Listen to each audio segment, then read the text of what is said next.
It's all been leading to this. From the early, somewhat awkward Roadster to the refreshingly great Model S to the troubled but impressive Model X, everything has been laying the foundation for the car we see here.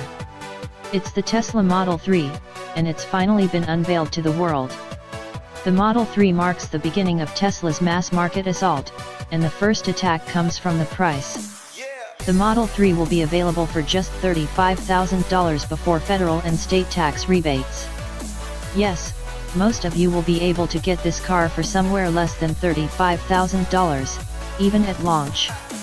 Unlike the Model X and Model S before, there won't be a pricey, premium launch edition Model 3. If you want the bare-bones EV experience, you are welcome to it from day one. The other aspect of mass market appeal? Range, and the Model 3 will do at least 215 miles on a charge for the base model.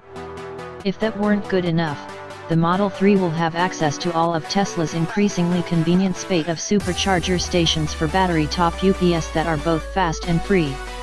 In fact, Tesla CEO Elon Musk promises to double the number of superchargers from the current 3,600 to 7,200 in the next year.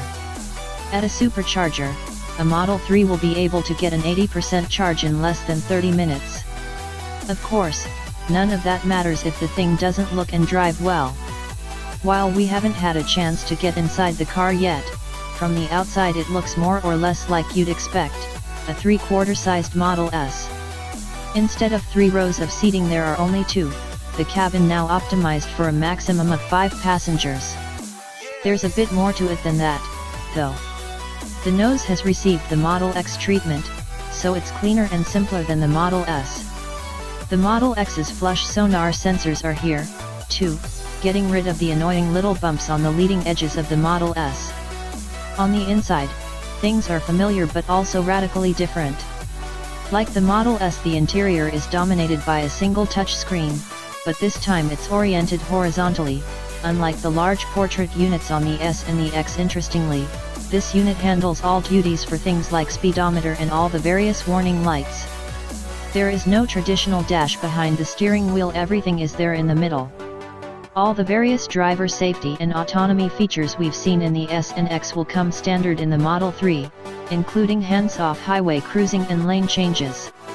But the most radical change is actually the roof. There's one continuous sheet of glass that runs from the windscreen to the rear. It takes the effect of the Model X to the next degree, and has the added benefit of adding more rear headroom, but I have to wonder how hot it's going to be on a sunny day. I was lucky enough to get a quick ride in a Model 3, sadly from the passenger seat, and the effect of that glass roof is pretty spectacular. Even at night it really opens things up. That center touch screen is positioned much closer to the driver. In the front you are seated far closer to the front axle than in the Model S, which gives a compelling sense of motion. It's difficult to get much of a feel for performance in such a short ride, but this Model 3 accelerated very quickly indeed, far faster than a 6-second 0 to 60.